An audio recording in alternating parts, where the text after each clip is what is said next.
दोस्तों, स्वागत है आपका हमारे चैनल आर के वर्मा में। आज हम आपको तेनाली रामा की 4 ऐसी नई मजेदार कहानी सुनाएंगे जो आपने अभी तक नहीं सुनी होगी। वीडियो को पूरा अवश्य देखें, कहानी पूरी जरूर सुने।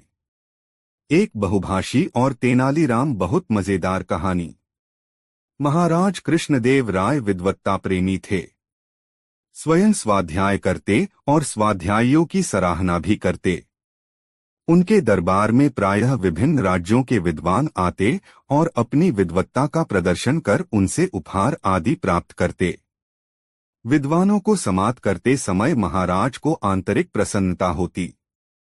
एक बार महाराज कृष्णदेव राय के दरबार में एक ऐसा भाषाविद पहुंचा जो भाषा के विकास पर विशेष अध्ययन कर चुका था तथा स्वयं 6-7 भाषाएं मातृभाषा की तरह बोल सकता था। उसने महाराज के सम्मुख उपस्थित होकर कहा, महाराज, मैं इस देश में बोली जाने वाली प्रायः समस्त बोलियों और भाषाओं का ज्ञाता है और अनेक भाषाओं पर मेरा मातृभाषा की तरह अधिकार है। आपको मेरी बातों पर विश्वास हो जाए, इसके लिए आपके सामने मैं यही बातें विभिन्न भाषाओं में दोहराता है। पहले तमिल में और वह फर्टीदार तमिल में वही बातें बोलने लगा। सभी सभासद चमत्कृत से उसे देखने लगे। अब तेलुगु, और तेलुगु में भी वह बड़ी सहजता से बोल गया वही बातें। सभासदों को उसके इस भाषा ज्ञान पर घोर विस्मय हुआ। महाराज भी उस विद्वान के भाषा ज्ञान पर चकित थे और वह बोले जा रहा था। कभी कन्नड़, कभी उड़िया, कभी मराठी तो कभी गुजराती। महाराज ने स्वीकार कर लिया कि इस विद्वान के पास अद्भुत सामर्थ्य है। सभासद उसकी सराहना के लिए तालियां बजाने लगे। इसके बाद उस विद्वान ने महाराज से कहा, महाराज, अब आपके सभासद इस देश के किसी भी क्षेत्र में बोली जाने वाली किसी भी बोली में, किसी भी भाषा में बात कर सकते हैं। मैं उनकी बातों का जवाब उनके द्वारा बोली गई भाषा में ही दूंगा। महाराज ने सभासदों को विद्वान से बातें करने का संकेत कर दिया। इसके बाद तो सभा में रह रहकर विभिन्न बोलियों में उस विद्वान से बातें होती रहीं और वह सभासदों द्वारा बोली जाने वाली भाषा में ही जवाब देता। महाराज, तेनालीराम और सभासद सभी उस विद्वान के इस गुण की सराहना कर रहे थे। सभा भवन में एक भिन्न किस्म का माहौल था। इसी सराहना और उल्लास के स्वरों के बीच उस विद्वान ने सभासदों की ओर देखते हुए महाराज से कहा, महाराज, अब मेरी एक चुनौती है सभा भवन में उपस्थित किसी भी सभासद को या सभी सभासदों को कि इनमें से कोई भी यदि मेरी मातृभाषा बता दे तब मैं उसको एक भी स्वर्ण मुद्राएं दे दूंगा। यदि कोई भी ऐसा न कर सके तब आप मुझे एक भी स्वर्ण मुद्राएं देकर विदा करेंगे। सभासदों के बीच सन्नाटा छा गया। महाराज भी मुश्किल में थे। वे भी नहीं समझ पाए कि यह विद्वान आखिर कहाँ का रहने वाला हो सकता है और कौन सी भाषा इसकी मातृभाषा हो सकती है। उन्होंने तेनालीराम की ओर देखा। तेनालीराम भी शांत था। उसके चेहरे पर कोई भाव नहीं था। उस विद्वान ने सभी के ऊपर भरपूर अष्टि डाली और बोला, महाराज, मैं सभी की सुविधा के लिए बारी बारी से विभिन्न भाषाओं में बोल रहा है ताकि यह अनुमान लगाना आसान हो जाए कि मेरी मूल मातृभाषा कौन सी है। उस विद्वान के बोल लेने के बाद सभा भवन में ऐसा सन्नाटा छा गया कि मानो वहां कोई हो ही नहीं। महाराज ने फिर तेनालीराम की ओर देखा। तेनालीराम ने महाराज से कहा, महाराज, मैं इस विद्वान की मातृभाषा बता दूंगा मगर इन्हें एक दिन के लिए नहीं, एक रात के लिए मेरा अतिथि बनकर रहना होगा। महाराज ने कहा, क्यों तेनालीराम, अभी ही क्यों नहीं बताते? बस यूं ही महाराज। मेरी इच्छा है कि मां सरस्वती के इस वरद पुत्रा की सेवा का अवसर मुझे प्राप्त हो, तेनालीराम ने कहा। विद्वान व्यक्ति सम्मान का भूखा होता है। सम्मान मिलने से उसके अहंकार को संतुष्टि मिलती है। इस विद्वान को तेनालीराम का प्रस्ताव पसंद आया। उसने महाराज से कहा, महाराज, मैं यह आतिथ्य ग्रहण करने के लिए तत्पर हूँ, लेकिन शर्त है कि यदि ये मेरी मातृभाषा नहीं बता पाए तो इन्हें एक भी स्वर्ण मुद्राएं मुझे इन सभी सभासदों के समक्ष ही देनी पड़ेगी। तेनालीराम ने कहा, महाराज, मुझे इन जैसे विद्वान के साहचर्य और सान्निध्य के लिए इनकी यह शर्त स्वीकार है। फिर तेनालीराम उस विद्वान के साथ अपने घर आ गया। उस दिन की सभा विसर्जित हो गई। तेनालीराम के घर पर उत्सव जैसा माहौल था। उसके सगे संबंधी, इष्टमित्र सभी बुलाए गए थे। शाम ढल चुकी थी। तेनालीराम के द्वार पर कई मशाल जलाकर प्रकाश किया गया था। तेनालीराम ने अपने पड़ोसियों को भी सूचित किया था कि उसके घर एक ऐसा विद्वान आया हुआ है जिससे वे चाहे जिस बोलिया भाषा में बात करें वह उन्हें उसी बोली में उत्तर देगा। देर रात तक तेनालीराम के दरवाजे पर लोगों का मजमा लगा रहा। विद्वान जब थककर चूर हो चुका तब तेनालीराम ने लोगों को विदा किया। उसने विद्वान को खूब मीठे पकवान खिलाए जिसके कारण विद्वान को नींद आने लगी। तेनालीराम ने उसके सोने की व्यवस्था अलग कमरे में कराई। जब विद्वान सो गया तब तेनालीराम ने एक सेवक को एक बर्तन में गर्म पानी दिया और कहा, तुम जाओ और जाकर उस सोए हुए अतिथि के एक पांव पर यह गर्म पानी उड़ेल आओ। इसके बाद जो कुछ भी होगा उससे मैं निपट लूंगा। सेवक डरता हुआ विद्वान वाले कमरे में गया। थोड़ी ही देर में विद्वान की चीख और कन्नड़ में उसके बोलने की आवाज सुनकर तेनालीराम उसके कमरे में पहुंचकर विद्वान से पूछा, क्या हुआ? विद्वान उस समय घबराया हुआ था। विद्वान ने तेनालीराम से कहा, तुम्हारे सेवक ने मेरे ऊपर गर्म पानी डाल दिया। यह सुनकर तेनालीराम ने चीखकर अपने सेवक को आवाज लगाई, रामलिंगम, इधर आओ। सुनो, हमारे माननीय अतिथि क्या कह रहे हैं। रामलिंगम ने कहा, स्वामी, मैं आपकी दवा के लिए गर्म पानी लेकर आ रहा था। हाथ में गर्म पानी लेकर जब मैं दवा लेने के लिए इस कमरे में आया तो मेरा पाँव पलंग के पाए से टकरा गया और कटोरे से थोड़ा पानी छलककर इनके पाँव पर गिर गया जिसके कारण ये जग गए और मैं इनके क्रोध से बचने के लिए डरकर बाहर भाग गया। तेनालीराम ने हाथ जोड़कर अतिथि से क्षमायाचना की और उसके पाँव को ठंडे पानी से धोकर उस पर आलू के गूदे का लेप लगाया जिससे अतिथि की जलन शांत हो गई और वह शांति से सो गया। दूसरे दिन तेनालीराम अपने विद्वान अतिथि के साथ महाराज कृष्णदेव राय के दरबार में उपस्थित हुआ। महाराज और सभी सभासद मानो उनकी ही प्रतीक्षा कर रहे थे। तेनालीराम और विद्वान अतिथि द्वारा आसन ग्रहण कर लेने के बाद महाराज ने सभा की कार्रवाई शुरू कराई। विद्वान ने उठकर कहा, महाराज, मैंने तेनालीराम की शर्त पूरी कर दी है। अब आप तेनालीराम को कहें कि शर्त के अनुसार वे मेरी मातृभाषा बताएं या मुझे एक भी स्वर्ण मुद्राएं देकर विदा करें। महाराज ने तेनालीराम से पूछा, क्यों तेनालीराम, तुम अब बताओगे कि अतिथि की मातृभाषा क्या है? जी हाँ महाराज, हमारे अतिथि की मातृभाषा कन्नड़ है। यह सुनना था कि वह विद्वान अपने आसन से उठकर आश्चर्य से तेनालीराम को देखने लगा। फिर उसने हाथ जोड़कर स्वीकार कर लिया, मेरी मातृभाषा कन्नड़ ही है। उसने यह भी कहा, महाराज, मैंने आपके दरबार की प्रशंसा तेनालीराम के कारण ही सुनी थी।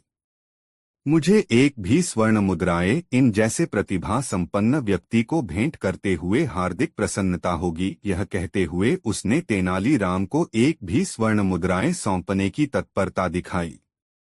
सभाकक्ष तालियों की गड़गड़ाहट से गूंज उठा, किंतु तेनालीराम ने यह कहते हुए यह धन लेने से मना कर दिया कि विद्वान उनका अतिथि है।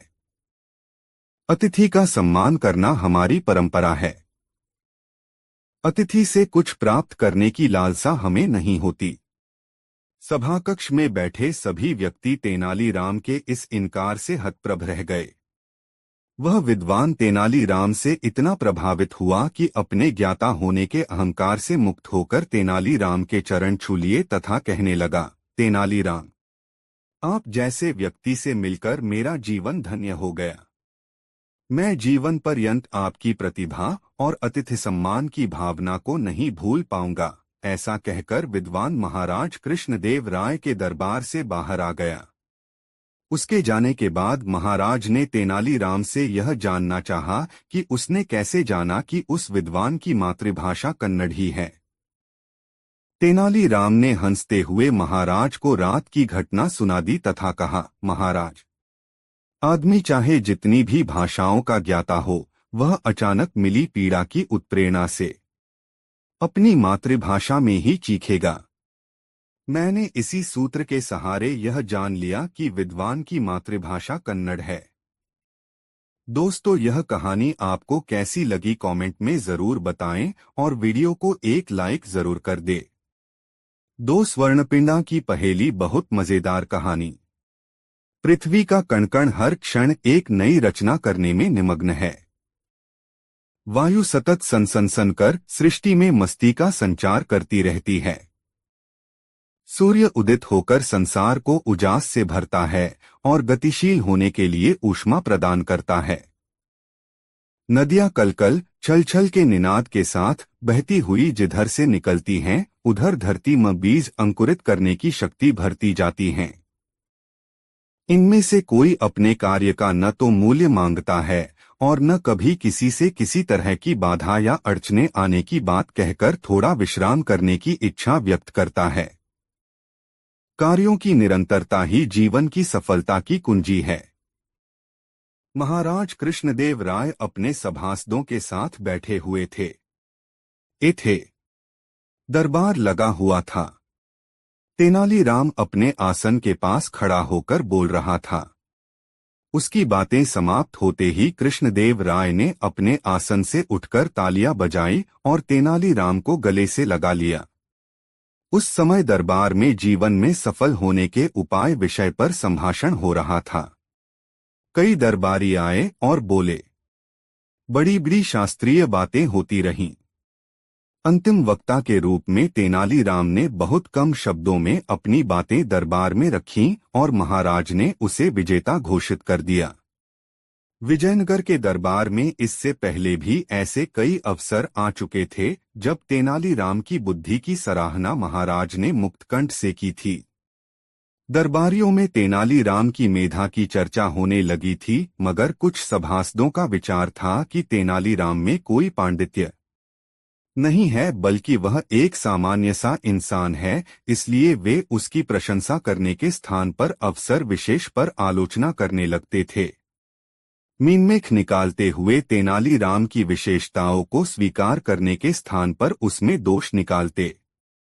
स्थिति ऐसी बनती जा रही थी कि विजयनगर के महाराज की सभा में तेनालीराम से ईर्ष्या करने वाले सभासदों का एक वर्ग तैयार होता जा रहा था, जिसका एकमात्र काम यह था कि जब भी अवसर मिले महाराज के सामने तेनालीराम की शिकायत की जाए। अपने विरुद्ध ईर्ष्यावश हो रहे इस तरह के कार्यों का ज्ञान तेनालीराम को था, किंतु वह इसे सहज मानवीय प्रवृत्ति के रूप में लेता था तथा किसी भी सभासद के विरोधी आचरण पर उत्तेजित नहीं होता था। एक बार विजयनगर के महामंत्री के घर पर पौत्रा जन्मने के अवसर पर एक भोज का आयोजन हुआ। वर्षों की प्रतीक्षा और मन्नतों के बाद अपने पौत्र के जन्म से महामंत्री की खुशियों का ठिकाना नहीं था। उन्होंने भोज का इतना भव्य आयोजन किया था कि उसकी तुलना विजयनगर में हुए किसी भी अन्य भोज से नहीं की जा सकती। रसोई तैयार करने के लिए विभिन्न पड़ोसी राज्यों से विशिष्ट रसोइये बुलाए गए थे। उनके बनाए व्यंजनों की सुगंध से महामंत्री के आवास से दूर दूर तक का वातावरण महमहा उठा।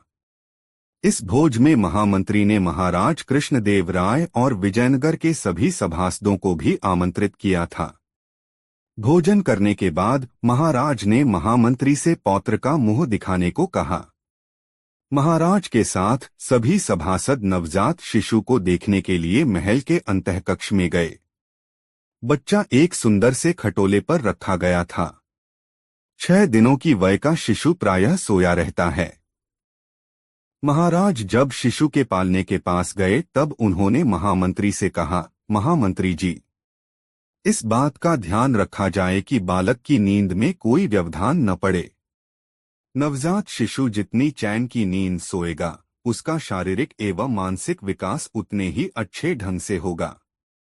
पास खड़े एक अन्य सभासद ने महाराज की हाँ में हाँ मिलाते हुए कहा, जी हाँ महामंत्री जी।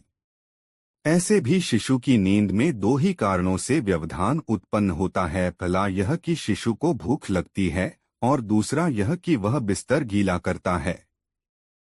यदि आपकी बहू सतर्क रहे, शिशु को समय पर दूध पिलाती रहे और बिस्तर गीला होते ही उसके अधोवस्त्रा बदल दे तो शिशु की नींद में कोई अड़चन नहीं आएगी। महामंत्री इन लोगों की बातें मुस्कुराते हुए सुनते रहे। इसी बीच वहां तेनालीराम पहुंचा और पालने पर झुककर बच्चे को देखने लगा। पालने में सोया शिशु कुनमुनाया, फिर जगकर अपने हाथ पैर उछालने लगा।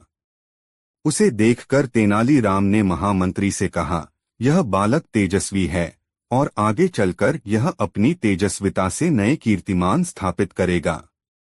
इसकी कीर्ति की गंध दूर दूर तक फैलेगी। महामंत्री ने एक मुग्धष्टि उस शिशु पर डाली और फिर महाराज एवं सभासदों को विदा करने के लिए उनके साथ द्वार तक आए। महाराज और सभासद जब राजभवन की ओर चलने को उद्यत हुए तभी एक सभासद ने व्यंग्यात्मक स्वर में महाराज से कहा, देखा महाराज, तेनालीराम किस तरह महामंत्री को प्रभावित कर रहा था। आप ही सोचिए महाराज कि भला एक नवजात को देखकर यह कैसे कहा जा सकता है कि वह भविष्य में क्या करेगा। तेनालीराम ने तो महामंत्री जी के पौत्रा को ऐसा तेजस्वी बता दिया जिसकी कीर्ति की गंज दूर दूर तक सुनी जाएगी। महाराज के कान खड़े हो गए इस सभासद की बात सुनकर। महाराज भी सोचने लगे कि जरूर तेनालीराम ने महामंत्री को खुश करने के लिए यह बात कही है। तो क्या तेनालीराम महामंत्री के साथ सौंठगांठ कर किसी कारनामे को अंजाम देने के चक्कर में है?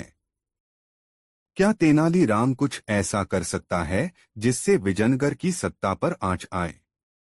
महाराज के मन में तरह तरह की आशंकाएं पैदा होने लगीं। जरा सी बात पर महाराज के मन में उत्पन्न हुई इस आशंका ने महाराज को बेचैन कर दिया। ठीक ही कहा गया है कि सत्ता का स्वभाव संदेह करना भी है। महाराज ने मन ही मन तय कर लिया कि जब तक वे तेनालीराम की आंतरिक भावनाओं को समझ नहीं लेते तब तक चैन से नहीं बैठेंगे और न ही तेनालीराम पर विश्वास ही करेंगे। प्रकट रूप से महाराज ने अपना व्यवहार पूर्ववत रखा। इस घटना के कुछ दिन व्यतीत हो जाने के बाद एक संध्या महाराज कृष्णदेव राय अपनी फुलवारी में तेनालीराम के साथ टहल रहे थे। टहलते टहलते महाराज ने अचानक तेनालीराम से पूछा, तेनालीराम, उस दिन तुमने किस आधार पर महामंत्री से कहा कि उनका पौत्रा बहुत तेजस्वी होगा? तेनालीराम ने हंसकर कहा, अरे वो बात बस ऐसे ही महाराज। मेरिष्टि बालक के गतिशील पैरों पर पड़ी। उसके पैरों की सशक्त लययुक्त गतिशीलता से मुझे लड़के की सुगढ़ मानसिक संरचना का अनुमान हुआ और बरबस ही वह बात मेरे मुंह से निकल गई। महाराज मौन हो गए, लेकिन उनका हृदय अभी भी आशंकित था। थोड़ी देर के बाद उन्होंने तेनालीराम को विदा किया और स्वयं महल में चले गए। इस घटना के भी कई दिन गुजर गए। तेनालीराम के मन में कोई बात थी ही नहीं। वह अपनी सहज स्वाभाविक शैली में सभा में आता, सभा की कार्रवाई में भाग लेता और लौट जाता। एक दिन महाराज कृष्णदेव राय की सभा में एक व्यक्ति आया और महाराज के सामने एक बक्सा रखकर बोला, महाराज, मैं चंद्रावती नगर का एक व्यापारी हूँ। मेरा नाम सोमदत्त है। मुझे व्यापार में घाटा लगा है। मेरा सारा धन समाप्त हो चुका है। बस मेरे पास स्वर्ण निर्मित 2 गोले शेष हैं। इतना कहकर उस व्यापारी ने वह बक्सा खोल दिया। सभासदों की आंखें यह देखकर विस्मय से फैल गई कि बक्से में गेंद की आकृति के 2 स्वर्णपिंड रखे हुए हैं। उस व्यापारी ने अपनी बात जारी रखी, महाराज, इन 2 स्वर्णपिंडों में से एक स्वर्ण पिंड ठोस है और दूसरा खोखला है। आपके दरबार में मैं इन स्वर्ण पिंडों को एक स्थान पर लटका देंगा, जहां इसे आपके सभी सभासद देख सकें। यदि आपके दरबार का कोई सभासद बिना इन पिंडों के निकट आए, बिना इन पिंडों को छुए यह बता देगा कि इनमें से कौन सा पिंड ठोस है अथवा कौन सा पिंड खोखला है, तो मैं उसे ये दोनों पिंड मुफ्त में देकर चला जाऊंगा। और यदि यहाँ उपस्थित कोई भी व्यक्ति ऐसा नहीं कर सकेगा, तब आपको मुझे इन दोनों स्वर्ण पिंडों के वजन के बराबर स्वर्ण दान करना होगा। महाराज ने इस विचित्र प्रस्ताव को सुनने के बाद सभासदों की ओर उनका मंतव्य जानने के उद्देश्य से देखा। तभी एक सभासद ने अपने आसन से उठकर कहा, महाराज, व्यापारी सोमदत्त का प्रस्ताव स्वीकार कर लेने में कोई बुराई नहीं है।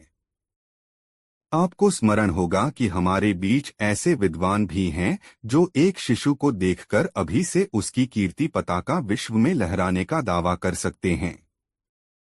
यह तो साधारण से स्वर्णपिंडों की पहेली है। इसे भी यहाँ आसानी से हल करने की योग्यता उनमें अवश्य होगी। यह वही सभासद था जिसने तेनालीराम के विरुद्ध महाराज के मन में आशंका के बीज बोए थे। सभा कक्ष में बैठा तेनालीराम उस सभासद की बात सुनकर चौकन्ना हो गया।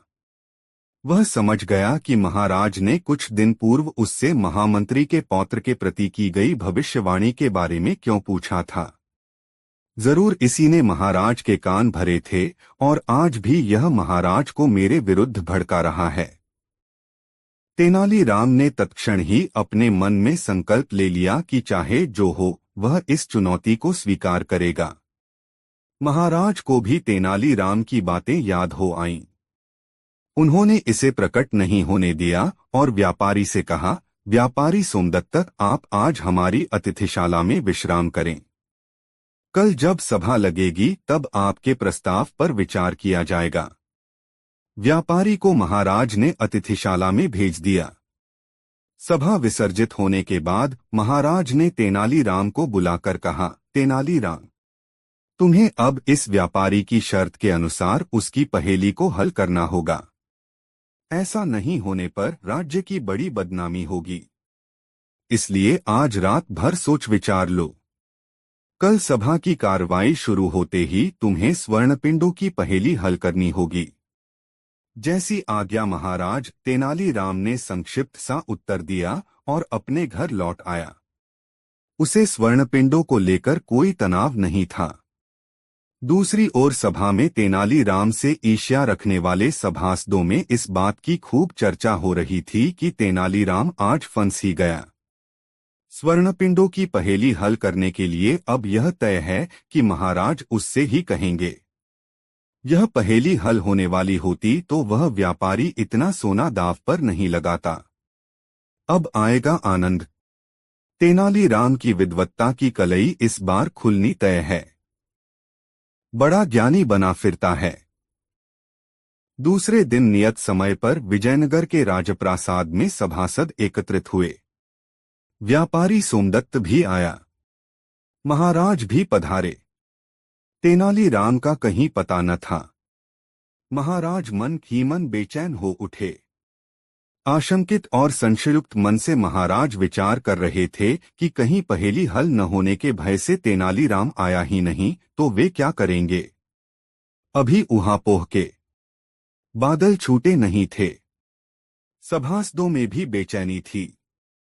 व्यापारी सोमदत्त ने महाराज से पूछा, महाराज, स्वर्णपिंडों की समस्या का हल। महाराज ने उत्तर दिया, तनिक प्रतीक्षा करो। व्यापारी अपने आसन पर बैठ गया। सभाकक्ष में फुसफुसाहटें तेज हो गई।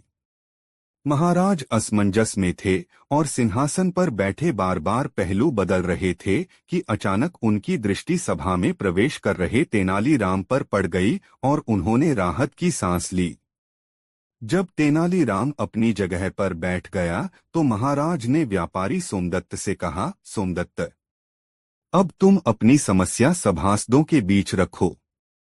सोमदत्त ने पुनः दोनों स्वर्णपिंडों के बारे में अपनी बातें सभा में दोहरा दी। महाराज ने सभा में घोषणा की, इस समस्या के समाधान के लिए यदि कोई सभासद स्वयं आगे आना चाहता हो तो आए, अन्यथा इस समस्या का समाधान तेजस्वी तेनालीराम करेंगे। महाराज ने तेनालीराम के नाम के साथ तेजस्वी विशेषण जानबूझकर जोड़ा था।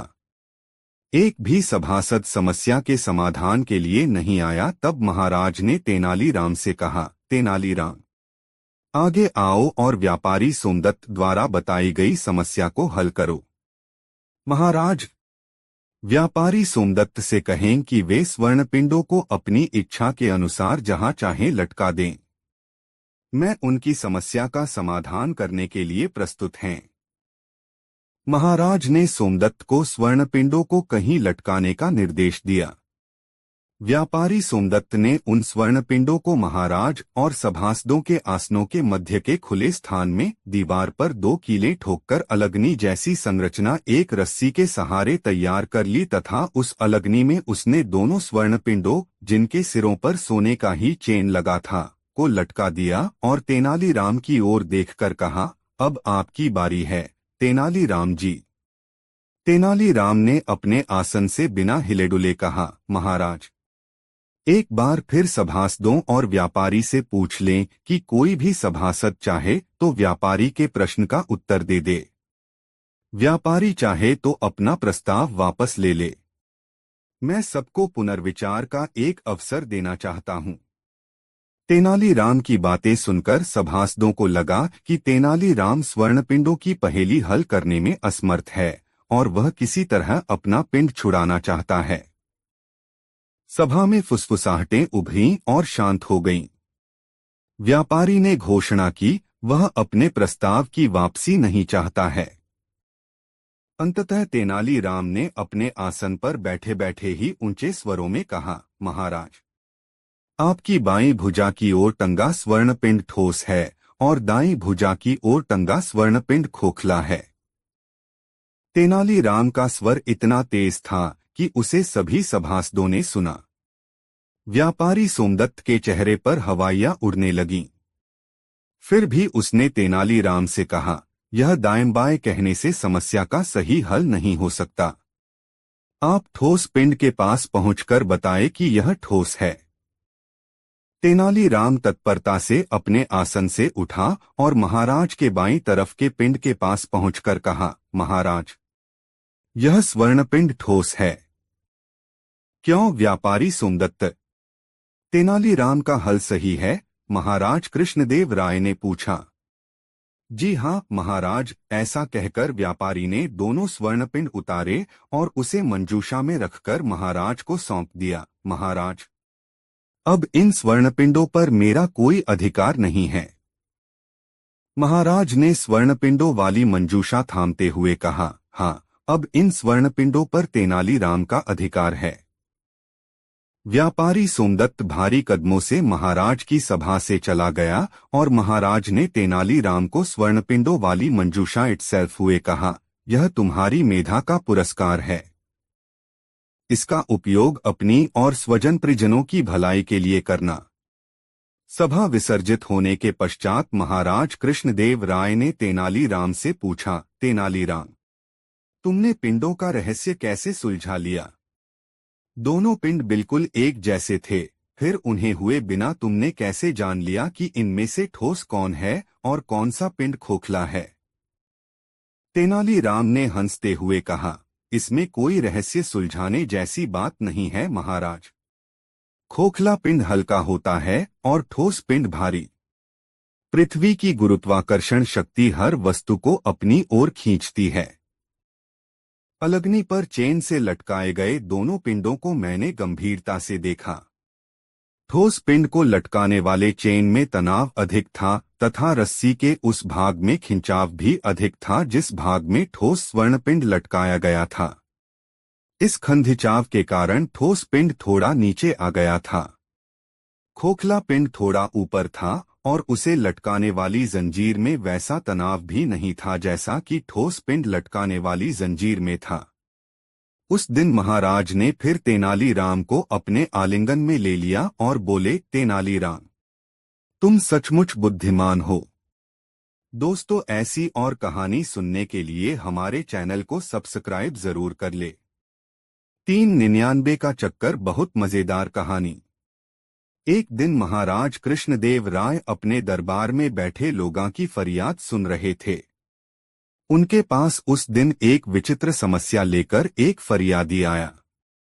फरियादी ने अपनी समस्या महाराज के सामने इस प्रकार रखी। महाराज, मैं एक गरीब आदमी हैं। मेरे पास एक मकान है जिसमें 2 कमरे हैं। एक कमरे में मैं रहता हूं तथा दूसरे कमरे में एक किराएदार। मेरा किराएदार एक मोची है जो दिन भर बाजार में लोगों के जूतों की मरम्मत करता है और रात को घर आकर घंटों पूजा करता है। महाराज चकराए, अरे यह तो अच्छी बात है। तब तो मोची भला आदमी है। ऐसे आदमी से तुम्हें क्या परेशानी है? हाँ महाराज, वह भला आदमी है।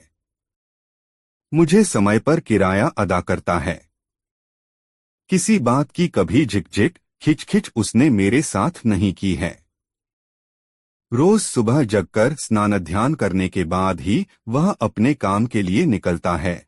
फरियादी ने कहा। तो फिर परेशानी क्या है? महाराज ने पूछा। महाराज, शाम को जब मोची पूजा करता है तब वह हाथ में ढोलक लेकर उसे पीटते हुए जोर जोर से भजन गाता है।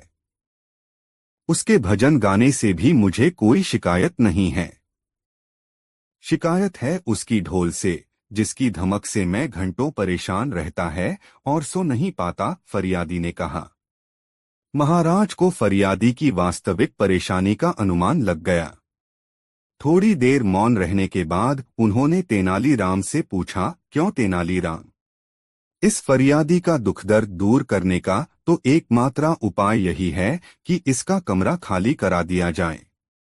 नहीं महाराज, तेनालीराम ने कहा, इस तरह के समाधान से तो मोची ही नहीं, फरियादी भी परेशान हो उठेगा। वह कैसे? महाराज ने पूछा। महाराज, फरियादी ने साफ साफ कहा है कि वह गरीब आदमी है। 2 कमरों के मकान का एक कमरा किराए पर देने से यह बात साफ हो जाती है कि उसे पैसों की जरूरत है, तभी वह एक कमरा मरा किराए पर देने के लिए विवश हुआ है। हाँ, तुम ठीक कह रहे हो। फिर क्या समाधान है? महाराज ने पूछा। महाराज, यदि यह फरियादी 99 रुपए खर्च करने के लिए तैयार हो जाए तो मैं उसे समस्या से मुक्त करा दूंगा, तेनालीराम ने कहा। महाराज ने पूछा, फरियादी, क्या तुम 99 रुपए खर्च करने की स्थिति में हो? यदि समस्या से मुक्ति मिल जाए तो मैं 99 क्या 100 रुपए भी खर्च कर सकता है, फरियादी ने कहा। नहीं, केवल 99 रुपए। इस बार यह बात तेनालीराम ने कही। जी हाँ श्रीमान, मैं 99 रुपए खर्च कर सकता हूँ, फरियादी ने कहा। तो ठीक है, जाओ और 99 रुपए गिनकर एक मखमल की थैली में डाल दो। और जिस समय मोची कमरे में नहीं हो उस समय उसके कमरे में वह थैली डाल दो। ऐसा करने के 1 सप्ताह बाद आकर महाराज को उसके भजन का हाल बताना। अब जाओ और जाकर वही करो जो मैंने तुम्हें बताया है, तेनालीराम ने कहा। फरियादी महाराज के दरबार से बहुत आशंकित मन से लौटा। उसे विश्वास नहीं हो रहा था कि यह उसकी समस्या का कोई समाधान है। वह मन ही मन सोचता जा रहा था, आज के जमाने में गरीबों की कौन सुनता है कि राजा महाराजा सुनेंगे। खैर चलो, यहां आए तो 99 के चक्कर में पड़े। न आते तो अच्छा था। अपने घर पहुंचकर फरियादी ने मखमल की थैली में 99 रुपए गिनकर डाले और मोची के कमरे में फेंक आया। उसे इसका कोई परिणाम मिलने की आशा नहीं थी। दूसरी तरफ महाराज भी तेनालीराम की सलाह से सहमत नहीं थे। उन्होंने तेनालीराम से पूछा, तेनालीराम, तुमने उस फरियादी को 99 रुपए की थैली मोची के कमरे में फेंकने की सलाह तो दे दी, लेकिन इससे क्या होगा, मुझे बताओ। महाराज, इससे मोची 99 के चक्कर में पड़ जाएगा, तेनालीराम ने हंसते हुए कहा। 99 के चक्कर में महाराज ने चैंक कर फिर पूछा, यह 99 का चक्कर क्या है? मुझे खुलकर बताओ। साफ साफ। महाराज, यह मोची किसी के पास काम नहीं करता, यह अपनी दुकान लगाता है। मतलब यह हुआ कि इस मोची में भी पैसे वाला बनने की लालसा है। अब जब उसे मखमल की थैली में 99 रुपए मिलेंगे तब वह उन्हें खर्च करने की कतई नहीं सोचेगा। वह सबसे पहले उस थैली में अपने 1 रुपए मिलाकर उन्हें 100 रुपए में बदलेगा। इसके बाद वह इन 100 रुपयों को 200 रुपयों में, 200 रुपयों को 500 रुपयों में, 500 रुपयों को 1000 रुपयों में बदलने के लिए लालायत हो उठेगा। महाराज, अब मोची को 99 के चक्कर से मुक्ति नहीं मिलने वाली, तेनालीराम ने विश्वासपूर्वक कहा। मगर तुम्हारी बात मान भी ले तो फरियादी की समस्या का हल कहाँ हुआ? तुमने तो मोची को 99 के चक्कर में डालने का इंतजाम भर किया है। महाराज की संशयुक्त वाणी फूटी। बस 7 दिन तक धैर्य रखें महाराज, तेनालीराम ने महाराज से अनुनयपूर्वक कहा। महाराज मौन हो गए, लेकिन उनके मन में तेनालीराम की इस विचित्र सलाह का परिणाम जानने की उत्सुकता बनी रही। ठीक 7वें दिन वह फरियादी दरबार में उपस्थित हुआ। उसके चेहरे पर प्रसन्नता के भाव थे। जैसे ही उसे अवसर मिला वह महाराज के सामने आया और मुस्कुराते हुए अपने दोनों हाथ जोड़ लिए। महाराज ने फरियादी से पूछा, क्या हाल है फरियादी? तुम्हारी समस्या बनी हुई है या? फरियादी ने तत्परता से उत्तर दिया, महाराज, अब कोई समस्या नहीं है। अरे, यह चमत्कार कैसे हुआ? महाराज ने विस्मय से पूछा। महाराज, जिस दिन मैंने मोची के कमरे में थैली फेंकी, उस रात मोची ने थोड़ी देर तक भजन गाया। उसके दूसरे दिन भी थोड़ी देर तक भजन गाया, लेकिन उसके बाद से वह रोज रात को जूते गांठने के काम में लगा रहता है। बाजार से लौटने के बाद भगवान के सामने दीप जलाकर प्रणाम करता है और अपने काम में लग जाता है। महाराज, मुझे अब उससे कोई शिकायत नहीं है। मैं रोज रात को चैन की नींद सोता है। महाराज ने देखा, तेनालीराम मंद मंद मुस्कुरा रहा था। दोस्तों, यह कहानी आपको कैसी लगी कमेंट में जरूर बताएं और वीडियो को एक लाइक जरूर कर दे। 4 सप्तद्वीप नवखंड नई मजेदार कहानी। विजयनगर महाराज कृष्णदेव राय का साम्राज्य। धन धान्य से परिपूर्ण इस राज्य की समृद्धि की चर्चा दूर दूर तक होने लगी। विजयनगर के वैभव ने पड़ोसी राजाओं को चकित कर रखा था। सभी जानना चाहते थे कि विजयनगर की समृद्धि और वैभव का रहस्य क्या है। विजयनगर के पास ही सप्तद्वीप नवखंड नाम का एक वैभवशाली राज्य था। मान्यता थी कि प्राचीन काल में विजयनगर के पार्श्व से एक वेगवती नदी गुजरती थी, जिसके बीच में जगह जगह पर पाषाणखंड उभरे हुए थे। कालांतर में नदी का पानी कम होने लगा और ये पाषाणखंड द्वीपों के रूप में प्रकट होने लगे। एक समय ऐसा भी आया जब यह नदी सूख गई और वहां निर्जन स्थल प्रकट हो गया। नदी के सूखते सूखते प्रकट हुए द्वीपों की संख्या 7 थी, इसलिए उस निर्जन स्थान को सप्तद्वीप के नाम से संबोधित किया जाने लगा। नदी के सूखने या लुप्त हो जाने के बाद प्रकट हुई धरती को नवखंड की संज्ञा दी गई। इस प्रकार इस निर्जन स्थल को सप्तद्वीप नवखंड कहा जाने लगा। सप्तद्वीप नवखंड एक ऐसा स्थान था जहां चट्टानें अधिक थीं। इसलिए खेती पर निर्भर मनुष्यों को यह निर्जन स्थल अपनी ओर आकर्षित नहीं कर पाता था, किंतु नदी के विलुप्त होने के कारण प्रकट हुई धरती में अद्भुत उर्वरा शक्ति थी। कुछ ही वर्षों में सप्तद्वीप नवखंड की धरती हरियाली से ढक गई। विभिन्न प्रकार की वनस्पतियां वहां उग आई थीं। शीघ्रता से बढ़ने वाले पौधों ने जल्दी ही पेड़ का रूप ले लिया। वनस्पतियों में फूल और फल लगने लगे।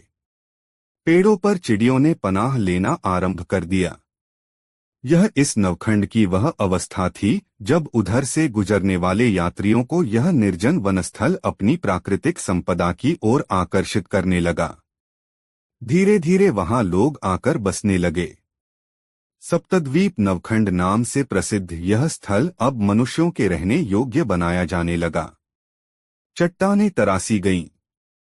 समतल भूमि पर बिछे घास फूस की जगह धान की हरियाली छाने लगी।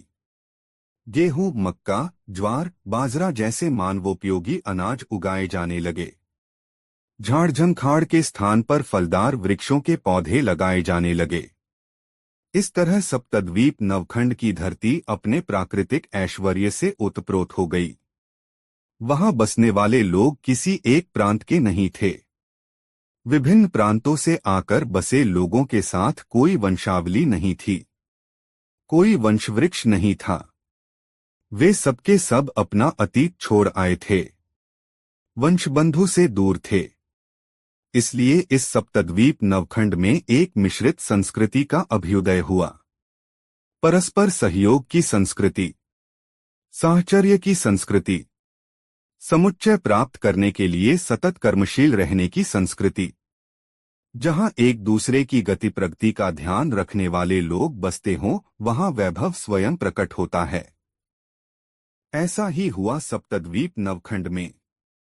वहां फल फूल और अनाज का प्रचुर उत्पादन होने लगा। सप्तद्वीप नवखंड से फल सब्जियां और अनाज पड़ोसी राज्यों के लोग खरीदकर ले जाने लगे। इस तरह सप्तद्वीप खंड में व्यापारिक संरचना भी तैयार होने लगी। परस्पर सहयोग पर निर्भर वहां के निवासियों ने अपने लिए एक शासन प्रणाली भी विकसित कर ली। इस तरह सप्तद्वीप नवखंड ने एक राज्य का रूप अख्तियार कर लिया। चूंकि विजयनगर के पास ही बसा हुआ था, यह सप्तद्वीप नवखंड इसलिए वहां की व्यापार प्रणाली और शासन प्रणाली दोनों पर विजयनगर का प्रभाव था। विजयनगर के शिल्पियों द्वारा निर्मित विविध सामग्री सप्तद्वीप नवखंड को भेजी जाती और बदले में वहां से साग सब्जी, फल और अनाज विजयनगर के लिए आता। महाराज कृष्णदेव राय के पूर्वजों के समय से ही यह विनिमय परंपरागत चल रही थी। महाराज कृष्णदेव राय के समय में सप्तद्वीप नवखंड लोक समर्थित महाराज थे विचित्र भानु। महाराज विचित्र भानु में ऐश्वर्य की लिप्सा अधिक थी। उन्होंने अपने राज्य की सीमाओं को सुरक्षित करने के लिए सैन्य दल का गठन किया। उनसे पूर्व जिस किसी का शासन सप्तद्वीप नवखंड राज्य पर हुआ, उसने राज्य के व्यापारिक संबंधों को सुदृढ़ बनाने का ही काम किया था। किसी भी राज्य से आने वाले यात्रियों को राज्य में प्रवेश की खुली सुविधा थी। विचित्र भानु ने शासन संभालते ही कई तरह की निषेधाज्ञा जारी की। उसके सत्ता में आते ही राज्य में प्रवेश करने वाले व्यापारियों से वाणिज्यिक शुल्क की वसूली अनिवार्य कर दी गई। सप्तद्वीप नवखंड में वाणिज्यिक प्रवेश पर शुल्क लगाए जाने के परिणामस्वरूप कई पड़ोसी राज्यों से उसके राजनयिक संबंध सामान्य नहीं रह गए। महाराज विचित्र भानु की धनलिप्सा बढ़ती गई। उसने अपनी प्रजा से भी विभिन्न मदों में शुल्क लेने का चलन आरंभ किया। महाराज विचित्र भानु के इन कदमों से सप्तद्वीप नवखंड की प्रजा में क्षोभ उत्पन्न होने लगा। प्रजा की प्रतिक्रिया से बेपरवाह महाराज विचित्रा भानु अपनी ही गति से बढ़ रहा था। उसने अपने सैन्य बल की स्थापना के बाद एक गुप्तचर संगठन की आवश्यकता भी महसूस की और शीघ्र ही उसके राज्य में पहली बार गुप्तचर संगठन की संरचना तैयार हो गई। उसका दर्प बढ़ रहा था। वह गुप्तचर संगठन से मिलने वाली सूचनाओं के आधार पर अपनी नीतियां निर्धारित करने लगा। सप्तद्वीप नवखंड में पहली बार ऐसा हुआ जब राजा और प्रजा के बीच सीधे संवाद की राह बंद हो गई। पहले सप्तद्वीप नवखंड का राजा किसी भी कार्य के आरंभ से पहले प्रजा की राय लेना आवश्यक समझता था। विचित्र भानु के शासनकाल में प्रजा राजा संवाद की परिपाटी का पटापेक्ष हो गया। अपनी ही धुन में मन महाराज विचित्र भानु अब अपने सैन्य बल और गुप्तचर संगठन के बूते स्वेच्छाचारी होने लगा। वह जहां कहीं भी जाता, उसके आसपास चुनिंदा लड़ाकों का सशस्त्र दस्ता उसकी सुरक्षा के लिए तैनात रहता। सप्तद्वीप नवखंड की प्रजा पर अत्याचार बढ़ने लगा। शुल्क वसूली के कारण राज्य में राजस्व की वृद्धि अवश्य हो रही थी, किंतु प्रजा सुखी नहीं थी। निषेधाज्ञा के कारण सप्तद्वीप नवखंड में व्यापारियों का आना जाना कम होने लगा। पड़ोसी राज्यों में जहां कहीं भरे सप्तद्वीप नवखंड से वनोपजों का निर्यात होता था, वहां अब सप्तद्वीप नवखंड के व्यापारियों का महत्व कम होने लगा।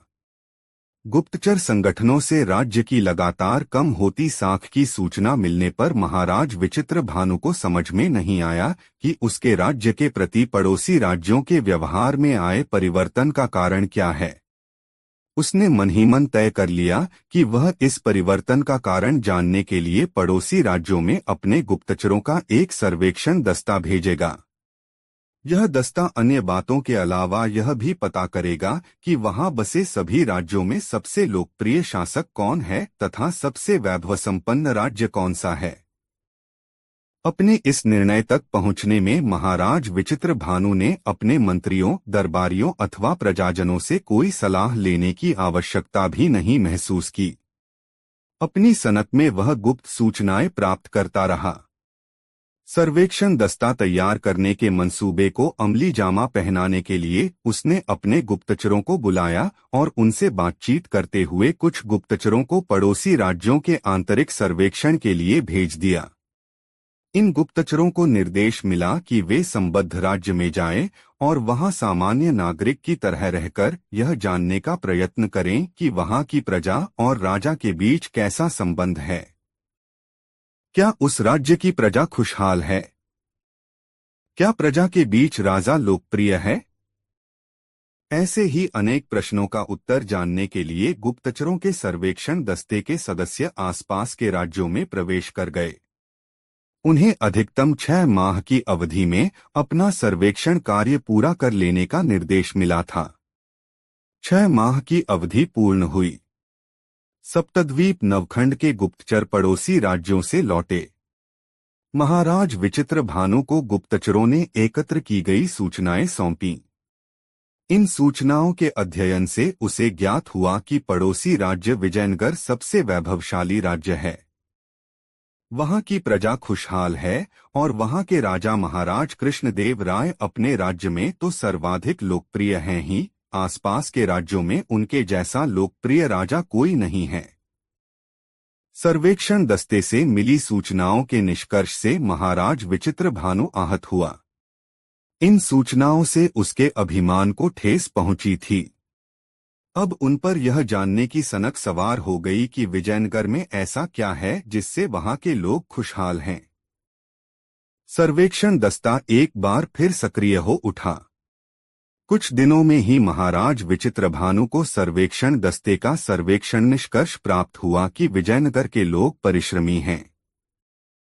प्रायः प्रत्येक घर में रोजगार का कोई न कोई परंपरागत साधन है। वहां कपड़े बुनने वालों का गांव है तो मिट्टी के बर्तन बनाने वालों का गांव भी। लोहे का काम करने वालों का गांव है तो सोना और चांदी का काम करने वालों का भी। पूरे विजयनगर में कुटीर और लघु उद्योगों का जाल बिछा हुआ है। खेत खलिहानों में काम करने वाले लोगों के पास भी कोई न कोई पारंपरिक धंधा अवश्य है। विजयनगर के सभी गांवों में एक सामय यह भी है कि वहां के प्रत्येक परिवार के पास दुधारू पशु उपलब्ध हैं। गाय, भैंस, बकरी हर परिवार में है, इसलिए दूध, दही, घी, मक्खन आदि की बहुतायत है। विजयनगर के महाराज कृष्णदेव राय के पास भी एक समृद्ध गौशाला है। दुग्ध उत्पादों को विजयनगर के वैभव का मुख्य आधार माना जाता है। दुग्ध उत्पादों की प्रचुरता और उपलब्धता से ही विजयनगर के निवासी हृष्ट-पुष्ट तंदुरुस्त हैं। वहां ऐसे लोगों की कमी नहीं है जो हाथियों से भी टक्कर लेने की सामर्थ्य रखते हैं। महाराज विचित्रभानु ने जब सर्वेक्षण दल का यह निष्कर्ष सुना तब चिंतित हो उठा। उसने तो स्वयं को ही सबसे सामर्थ्यवान राजा मान लिया था। सर्वेक्षण दल से विजयनगर के महाराज कृष्णदेव राय के बारे में उसे जो जानकारियां मिली उससे वह उद्वेलित हो उठा। स्वयं को सबसे प्रतापी मानने का दंभ पालने वाले कभी भी अपने आगे किसी अन्य की प्रशंसा स्वीकार नहीं कर पाते हैं। महाराज विचित्र भानु का भी यही हाल था। उसमें विजयनगर की समृद्धि के प्रति ईर्ष्या का भाव जागृत हुआ। ईर्ष्या में पड़े सामान्य मनुष्य की तरह वह भी तिल तिल कर जलने लगा। अंततः उसने अपने गुप्तचर संगठन को निर्देश दिया कि संगठन के सदस्य कोई ऐसी तरकीब अपनाएं जिससे विजयनगर के लोग अपनी गायों को शीघ्रता से बेचने का निर्णय लेने के लिए बाध्य हो जाएं। और इस प्रकार सप्तद्वीप नवखंड का गुप्तचर संगठन पड़ोसी राज्य विजयनगर में सक्रिय हो गया। एक दिन महाराज कृष्णदेव राय अपने दरबार में बैठे हुए थे। आम दिनों की तरह दरबार में कामकाज चल रहा था। दरबार में चर्चा चल रही थी कि विजयनगर के गांवों में इन दिनों एक ही चर्चा चल रही है कि कोई भीषण संक्रामक रोग से आसपास के राज्यों में मवेशी मर रहे हैं। आम तौर पर यह रोग हृष्ट-पुष्ट गायों पर तेजी से असर डालता है, बैल और बछड़ों पर कम। ग्रामीण इस संक्रामक रोग के बारे में सुनकर आतंकित हो उठे हैं कि कहीं इस रोग से प्रभावित होकर उनकी गायें न मर जाएं। महाराज कृष्णदेव राय के कानों में जब यह बात पड़ी तो उन्होंने संक्रामक रोग की चर्चा करने वाले दरबारी को टोक दिया, सुकेतु, फिर से बोलना, गायों को कौन सा रोग लग रहा है? ग्रामीणों में कैसा आतंक है? महाराज कृष्णदेव राय में अपनी प्रजा के प्रति संवेदनशीलता थी, इसलिए प्रजा से जुड़ी छोटी से छोटी बात पर वे ध्यान देते थे। उनके टोकते ही उनका दरबारी सुकेतु अपने स्थान से उठा और बोला, महाराज, मेरे गांव के लोग डरे हुए हैं कि उनकी गायों को कोई छूत का रोग नहीं लग जाए। पूरे गांव में इन दिनों इस बात की चर्चा हो रही है कि एक रोग बहुत तेजी से फैल रहा है। इस रोग के प्रभाव में आने के बाद गाय तुरंत मर जाती है, और जिस गांव में इस रोग से एक गाय मरती है तो फिर उस गांव में ताबड़तोड़ गायों के मरने का सिलसिला आरंभ हो जाता है। यह विचित्र रोग आम तौर पर पूर्ण स्वस्थ गायों पर ही अपना प्रभाव तेजी से डालता है। तो तुम यह कहना चाहते हो कि तुम्हारे गांव में गायों की महामारी फैल गई है? महाराज कृष्णदेव राय ने पूछा। जी हाँ महाराज, सुकेतु ने उत्तर दिया। महाराज ने इशारा करके सुकेतु को बैठ जाने का संकेत किया। सुकेतु अपने आसन पर बैठ गया। इसके तुरंत बाद एक अन्य दरबारी ने कहा, महाराज, इस तरह की चर्चा मेरे गांव में भी हो रही है। पुनः कुछ अन्य दरबारियों ने भी समान सूचना महाराज को दी। उस समय दरबार में तेनालीराम भी उपस्थित था। दरबार में हो रही चर्चाओं से महाराज कृष्णदेव राय चिंतित हो उठे। महाराज के चेहरे पर चिंता की रेखाएं देखकर तेनालीराम सक्रिय हुआ। अपने आसन से उठकर उसने सभासदों से पूछा, क्यों भाइयों, आप में से और किसी ने गायों की महामारी के बारे में सुना है? कई स्वर उभरे, मैंने। तेनालीराम ने फिर एक सवाल किया, बंधुओं, क्या आप में से किसी ने महामारी से कहीं गायों को मरते देखा है? दरबार में सन्नाटा छा गया।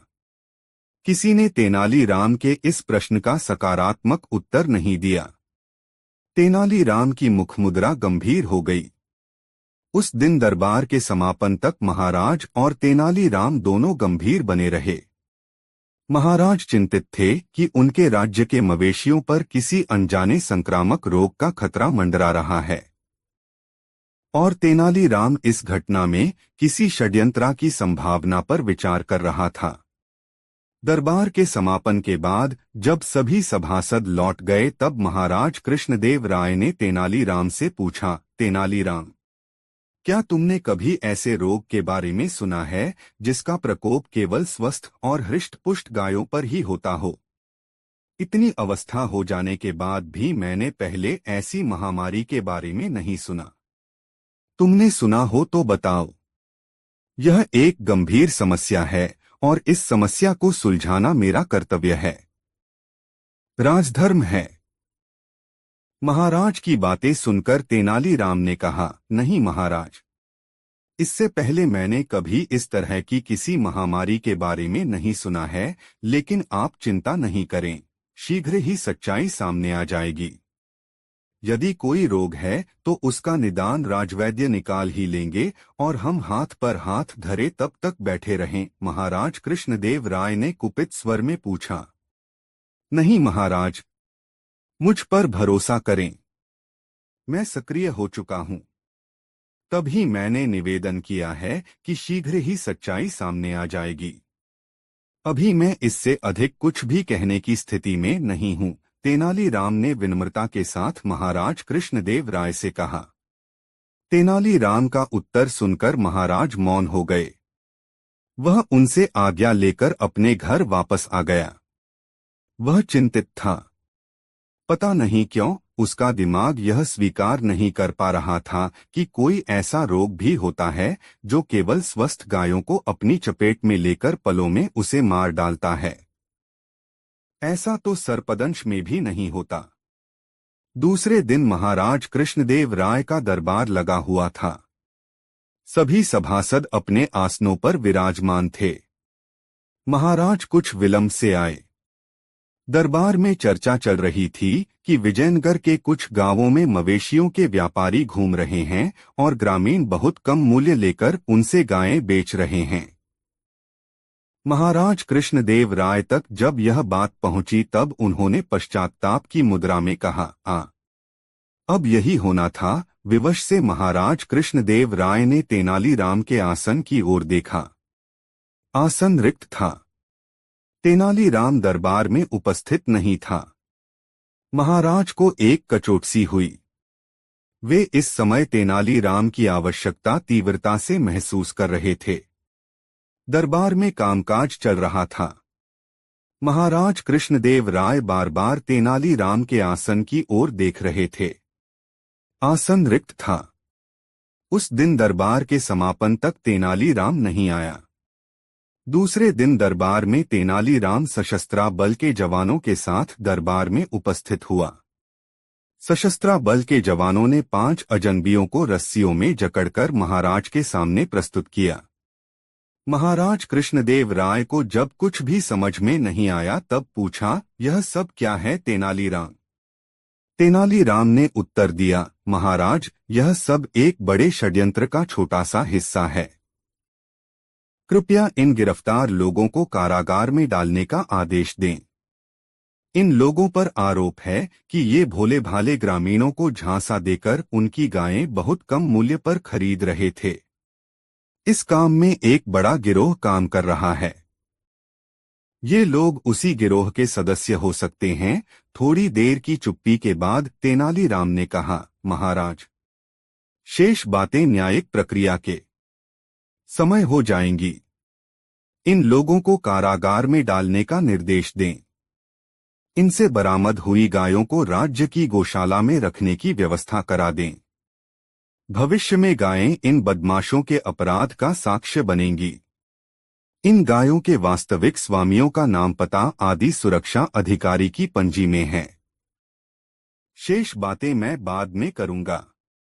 अभी मुझे कुछ विशेष कार्य करने हैं जो राज्यहित में परम आवश्यक है, इसलिए मुझे अनुमति दें। महाराज कृष्णदेव राय कोई प्रतिक्रिया व्यक्त कर पाते उससे पूर्व ही तेनालीराम मुड़कर तेजी से दरबार के बाहर चला गया।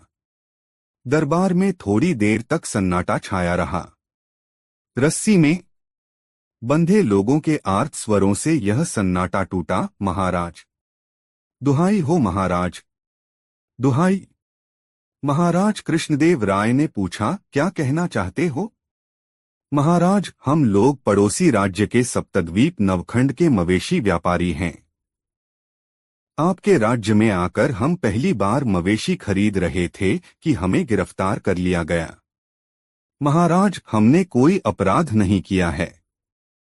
हम ग्रामीणों द्वारा बताए गए मूल्य पर ही उनसे उनकी गायें खरीद रहे थे कि हमें पकड़ लिया गया और हमसे खरीदी गई गायें छीन ली गईं।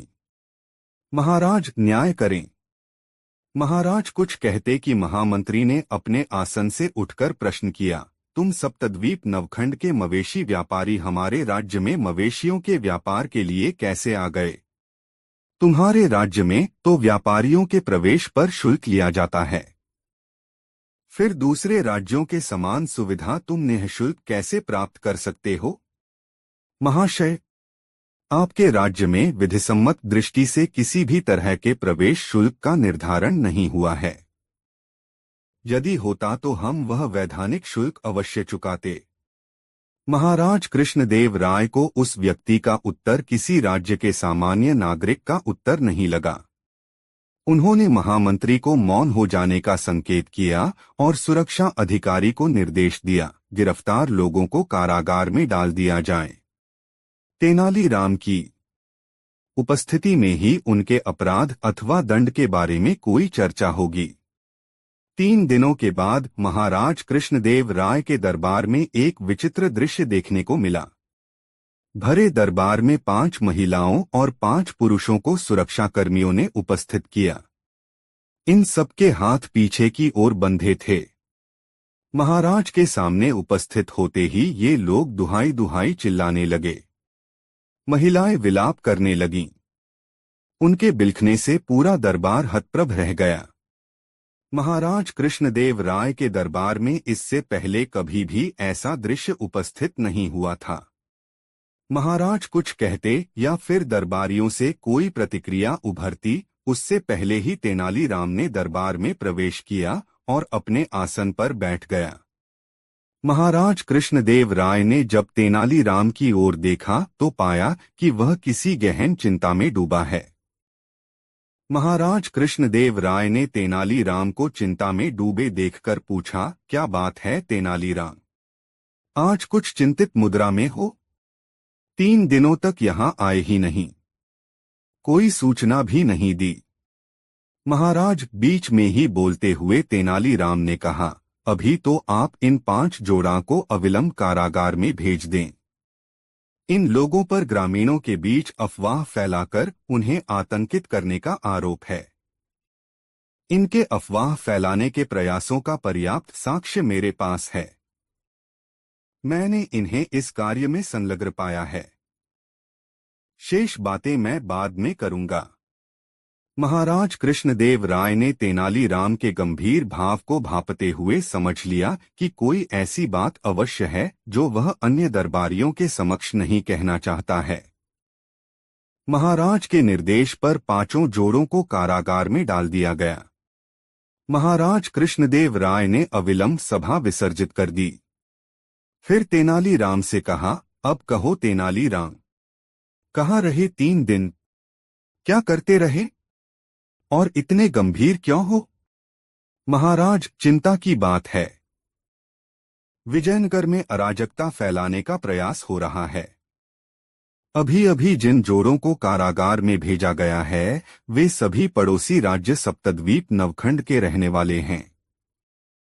इससे पहले जो लोग मवेशियों की खरीद बिक्री के मामले में पकड़े गए थे वे लोग भी उसी राज्य के रहने वाले हैं।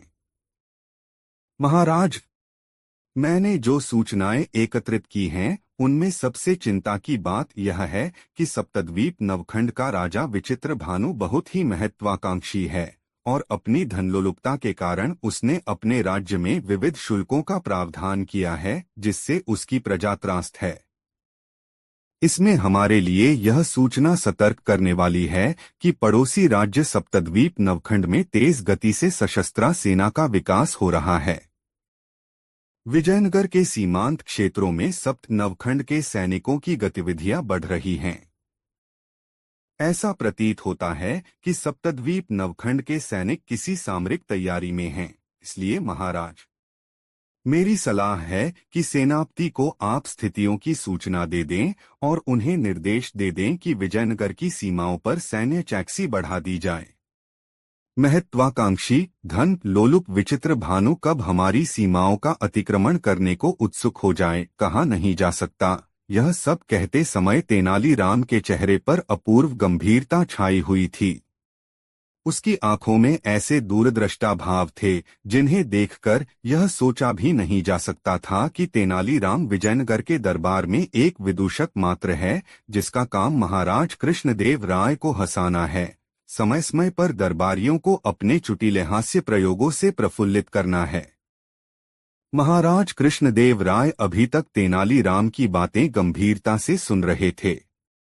उन्होंने अपनी चुप्पी तोड़ते हुए तेनालीराम से पूछा, तेनालीराम, आखिर तुम इस गंभीर निष्कर्ष पर कैसे पहुंचे? महाराज, तेनालीराम ने उत्तर दिया, मैंने अपने विश्वस्त अनुचरों को उस दिन ही सप्तद्वीप नवखंड भेज दिया था जिस दिन मवेशियों को कम मूल्य पर खरीदने के प्रयास में कुछ लोग पकड़े गए थे। मेरे विश्वस्त अनुचरों में प्रशिक्षित गुप्तचरों जैसी सामर्थ्य है। उन्होंने सप्तद्वीप नवखंड से सूचनाएं एकत्रित कीं। इन सूचनाओं से यह स्पष्ट हो गया कि विजयनगर में सप्तद्वीप नवखंड के भेदिए सक्रिय हैं। महाराज, आप एक कार्य और अविलंब करें कि जितने भी लोग मेरे अनुरोध पर कारागार में डाले गए हैं उनसे कड़ाई से पूछताछ कराएं। अभी कई महत्वपूर्ण तथ्य सामने आ जाएंगे। महाराज कृष्णदेव राय को तेनालीराम की यह सलाह पसंद आ गई। उन्होंने तेनालीराम से कहा, ठीक है तेनालीराम, अब कल बातें होंगी। तुम अब अपना कार्य करो और मैं अपना कार्य करूंगा। तेनालीराम महाराज कृष्णदेव राय का अभिवादन करके दरबार से लौट गया। महाराज कृष्णदेव राय से मिलने मध्य रात्रि में सुरक्षा अधिकारी और कारागार अधिकारी आए। गुप्त मंत्रणा कक्ष में बातें होती रहीं। कारागार अधिकारी और सुरक्षा अधिकारी को विदा करने के बाद महाराज कृष्णदेव राय ने सुरक्षा प्रहरी को एक अतिरिक्त घोड़े के साथ तेनालीराम के घर जाकर उन्हें यथाशीघ्र बुला लाने के लिए कहा। थोड़ी ही देर में सुरक्षा प्रहरी के साथ घोड़े पर सवार तेनालीराम वहां पहुंच गया। उन्हें अविलंब महाराज के गुप्त मंत्रणा कक्ष में प्रवेश मिल गया। महाराज कृष्णदेव राय अपने आसन पर विराजमान थे। उनकी आंखें लाल थीं। रात भर जगने की थकान के लक्षण उनके चेहरे पर विराजमान थे।